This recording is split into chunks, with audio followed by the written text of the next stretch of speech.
A mí me parece que es una buena opción porque además es una cosa muy directa, donde rápidamente te diriges a la persona. Por aquí pasan, bueno, desde Zapatero, Aznar, los obispos del sur, Fidel Castro, un montón de personajes, y te diriges a ellos directamente con un lenguaje, me parece que es muy importante destacar, sencillo, claro, y a mí una cosa que me gusta especialmente mucho, con ese humor, retranca le llaman a algunos, o esa gracia para decir las cosas que yo creo que nos llega tanto, ¿no? Especialmente a los andaluces y a las andaluzas. Bueno, yo creo que se puede hablar de las cosas más dramáticas y más duras y denunciar realidades e injusticias enormes con un lenguaje directo y sencillo y al mismo tiempo no perder nunca el sentido del humor, la metáfora, porque el pueblo andaluz está especialmente dotado para la literatura y para la cultura oral. Yo soy un defensor de nuestro acento, diga lo que diga la diputada catalana, porque es un acento que está a la vanguardia de la cultura internacional y cuando se va a América Latina con más fuerza. La presencia del español allí es la presencia de un andaluz muy cercano a los acentos latinoamericanos. Y está claro que ese estilo, el estilo de decir las cosas y luego utilizar datos oficiales, porque el rigor de las cartas y de la denuncia y de la radiografía político-social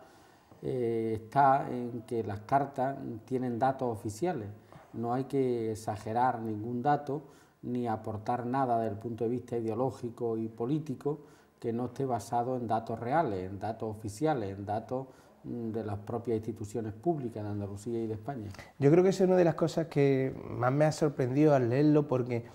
por un lado tiene un componente ideológico y de opinión, como no puede ser de otra manera, ¿no? Hacer una obra de autor, pero por otro lado te apoya en una serie de cuadros estadísticos que, como tú dices, están sacados de datos oficiales, que al final acabas corroborando, pero dándole un matiz de claridad y de rotundidad a tu exposición de motivos que son irrefutables. Yo creo que antes te lo decía tomando un cafelillo,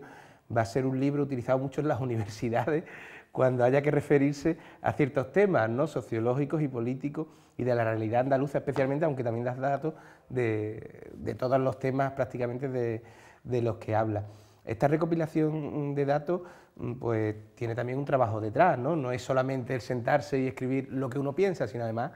apoyarlos en datos reales. Bueno, la mayoría de las cartas las he redactado en los últimos meses de mi trabajo parlamentario. Y cuando estaba en el Parlamento andaluz como diputado de la provincia de Málaga, me ocupaba en la mesa del Parlamento de la Secretaría Segunda. Luego tenía una infraestructura, un despacho, una secretaria, una conexión directa a Internet que me permitía acceder a toda una serie de fuentes de estadística, del Instituto de Estadística de Andalucía, de publicaciones. Por ejemplo, hay una carta dirigida a Chávez sobre la estructura de la propiedad de la tierra en Andalucía, con datos oficiales del Instituto de Estadísticas de Andalucía, donde hay un libro publicado por este instituto que tiene prestigio, que depende de la Consejería de Economía y Hacienda, que es un plan estadístico que se titula El sector primario andaluz en el siglo XX y se demuestra con datos que en el año 1930 la tierra en Andalucía estaba concentrada en menos manos que en el año 2008. Los grandes terratenientes poseían en el año 1930 el 43% de las tierras cultivables de la comunidad autónoma andaluza, que se extienden en 6,5 millones de hectáreas, y en el año 2008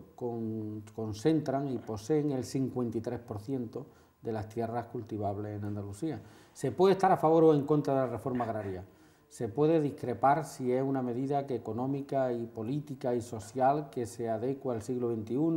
o no, pero lo que no se puede discutir son las cifras oficiales y la estructura de la propiedad, porque son datos que no nos hemos sacado de la manga, sino que están ahí en un libro corroborado con los registros de propiedad.